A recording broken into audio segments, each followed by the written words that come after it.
रजनीगंधा प्रेजेंट्स बिहार किसका, powered by नोवा शुद्ध देसी घी। यूं ही नहीं ताज ताज बन जाता है, शिल्पकारों का हुनर और चुनिंदा संगमरमर ताज को नायाब बनाते हैं। कुछ ऐसे ही चुनिंदा जगहों से बस खास ही चुनकर लाता हूँ। कतरे कतरे को मैं हीरे सा परखता हूँ। यूं ही नहीं मैं रजनीगंधा बन जाता हूँ। और इस स्कूल में पढ़ा हूँ, मुझे खुशी है। आज इस स्कूल में मैं 8वीं तक पढ़ा हूँ। 8वीं तक हमारे ज्ञान मास्टर जी प्रदीप सर थे। बहुत सारे किसी व्यक्ति विशेष से लड़ने आया ही नहीं। मैं आया हूँ यहाँ पे बिहार के विकास के लिए, बेहतर शिक्षा के लिए, जो पलायन रोकने के लिए, रोजी रोजगार के लिए, अस्पताल के लिए। तो बिहार में मुझे लगता है कि सरकार जब तक नहीं बदलेगी तब तक आप बेहतर विकास नहीं सोच सकते हैं। तो पहले आप अपने आप को बदलो और सरकार बदलो, तभी जाके बेहतर आप विकास सोच सकते हो।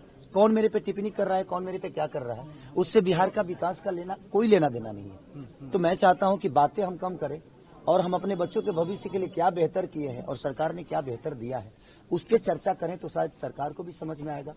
आज जितने भी प्रशासनिक लोग यहाँ पे हैं, इनका 2004 से पेंशन नहीं मिलता। बताइए कितनी दुख की बात है कि अपने बच्चों को जब रिटायर होंगे तो क्या जवाब देंगे। इनका जब पोस्टिंग होता है तो घर से कम 200 किलोमीटर दूर हो जाता है। ये कम से कम 60 किलोमीटर के अंदर होती तो शायद ये अपने बच्चों से हर दिन मिल भी लेते और अब अपने बच्चों को बेहतर संस्कार भी दे पाते और शिक्षा भी दे पाते। मेरा आखिरी सवाल आपसे, कल एक नोटिस आपको मिली चुनाव मतदान के एक दिन पहले, ये नोटिस कोई बात नहीं, उस पर बात नहीं करूंगा क्योंकि मैंने खून पसीना से उस घर को बनाया है, दिनों रात मेहनत करके बनाया है, बहुत पैसे लगे हैं उस घर में। अब भगवान को मंजूर जो होगा वही होगा, क्योंकि बिना हरि कृपा तीर न डोले। उनके बिना कृपा के एक पत्ता तक नहीं हिलता है। तो खेसारी लाल यादव तो एक मामूली सा छोटा सा इंसान है और इस स्कूल में पढ़ा हूँ, मुझे खुशी हो रही है। आज इस स्कूल में मैं 8वीं तक पढ़ा हूँ। 8वीं तक हमारे ज्ञान मास्टर जी थे, प्रदीप सर थे। बहुत सारे सोचा था कि इस मुकाम पे पहुंचेंगे और स्कूल में लोग आपके लिए मतदान करने आएंगे। मैं जिंदगी में सोच के कुछ नहीं करता रहता हूँ और अपने आप पूरा होता है, क्योंकि मैं मेहनती इंसान हूँ और मेहनत पे भरोसा करता हूँ। इससे ज्यादा मेरे जीवन में कुछ नहीं है। एक मेहनत की मेरा आखिरी सवाल आपसे, आपके खिलाफ कैंपेन चल रहा है कि खेसारी तो सुपरस्टार हैं, जब जीतेंगे अगर चुनाव तो महाराष्ट्र में ही रहेंगे, मुंबई में रहेंगे, क्योंकि उनका काम तो प्राइमरी काम तो उनका फिल्म और अभिनेता। हमारे कहने का मतलब बेटा ही हो और अंधा हो तो एक लोटा पानी दे सकता है आपको। 10 साल से छपरा में सीएन गुप्ता चाचा विधायक थे और नाला और वहाँ के जल जमाव की स्थिति आप जाकर देख लीजिए।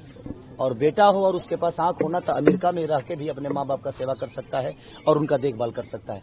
रहना विषय नहीं है सर, रोज दिखना। क्या खेसारी अगर रोज रहे और काम ही ना करे तो क्या फर्क पड़ता है। हमारा काम बोलता है और हम काम करके दुनिया को बताएंगे कि हम क्या हैं। हम ये नहीं कि हम रह के ऐसे ही बताइए। यहाँ पे तो बहुत सारे लोग हैं माँ बाप के साथ नहीं रखते हैं, वृद्धाश्रम भेज देते हैं, तो उस बेटे का क्या मतलब है। बात यह है कि जिसके लिए मैं आया हूं और जिसके लिए मुझे जनता चुनी है और चुन रही है, वो कितना बेहतर करता है ये मायने रखता है। रहने से कोई फायदा नहीं। काफी नेगेटिव कैंपेन रहा चुनाव। छोड़िए ना सर, मेरे ऊपर कोई मतलब नहीं।